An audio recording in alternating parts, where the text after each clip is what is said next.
بسم الله الرحمن الرحیم. ادغام. ادغام یعنی دو حروف کو ایک دوسرے کے اندر ملا کر تلفظ کرنا. ہر ادغام میں معمولاً پہلا حرف ساکن ہوتا ہے، اسے مدغم کہتے ہیں. دوسرا حرف حرکت رکھتا ہے اور اسے مدغم فیہ کہتے ہیں.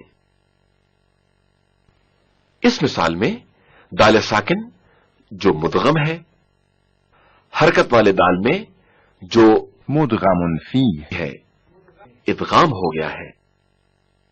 قد دخلوا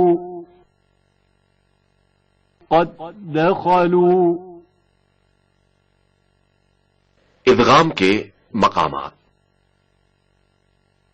پہلی قسم ایک جیسے دو حروف کا آپس میں ادغام، جسے ادغام متماثلین بھی کہتے ہیں. جیسے میم ساکن کا میم حرکت دار میں ادغام ہونا. وهم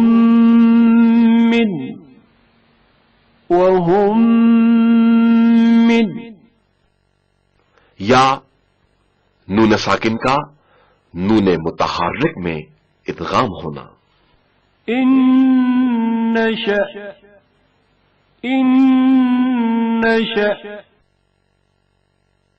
دوسری قسم دو ایک جیسے مخرج والے حروف کا آپس میں ادغام ہونا، جسے ادغام متجانسین کہتے ہیں.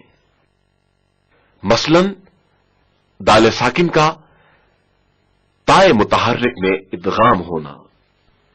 قد تبين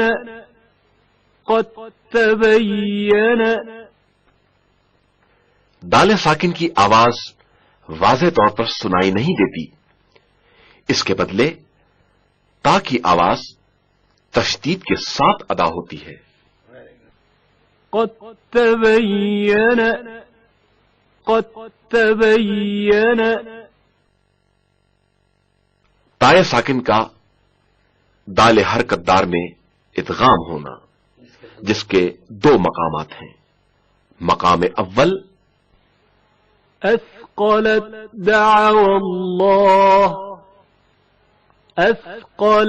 دعوى الله مقام دوم أجيبت دعوتكما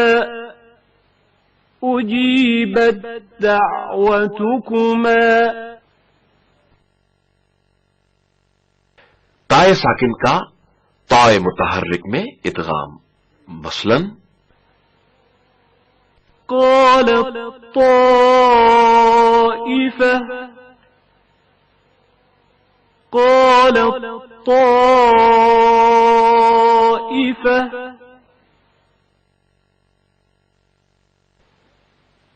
تائے ساکن کا تائے متحرک میں ادغام. مثلا فرطت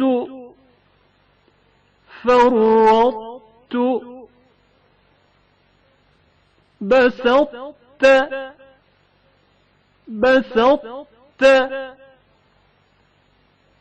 أحطت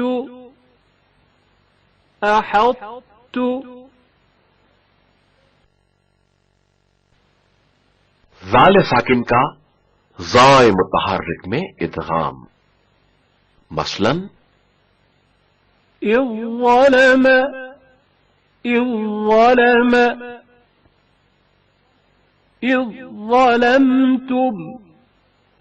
ظلمتم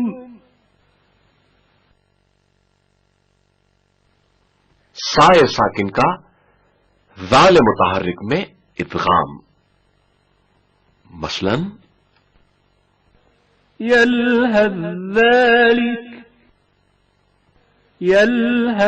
ذلك البتہ اس آخری مقام میں بغیر ادغام کے بھی پڑھا جا سکتا ہے. بائے ساکن کا میم متحرک میں ادغام کا مقام. اركب معنا اركب معنا. اس مقام میں بھی بغیر ادغام کے پڑھنا جائز ہے. تیسری قسم، ایسے دو حروف کا ادغام جن کا تلفظ آپس میں نزدیک ہوں. ادغام متقاربین بھی کہتے ہیں.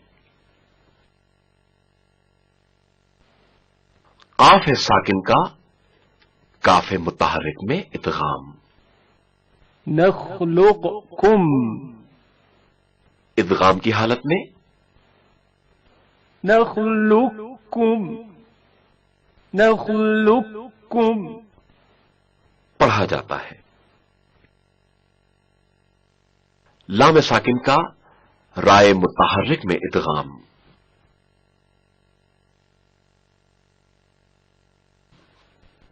لام ساکن کا رائے متحرک میں ادغام. قل ربي. ادغام کی حالت میں پڑھتے ہیں قل ربي قل ربي.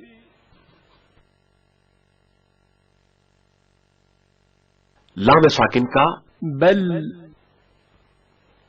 رائے متحرک میں ادغام. بل رفعه الله.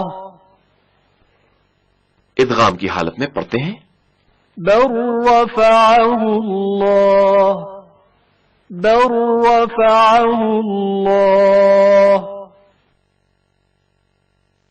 كيناك بالفقر يا ذا الغنى وأنت الذي لم تزل محسنا. الله الله الله الله الله الله لا إله إلا الله. قال رسول الله صلى الله عليه وآله وسلم لكل شيء حلية وحلية القرآن الصوت الحسن. ہر چیز کے لیے زینت ہے اور قرآن کی زینت اچھی آواز ہے. كيناك بالفقر يا ذا الغنى وأنت الذي لم تزل محسنا. الله الله الله الله الله الله لا إله إلا الله.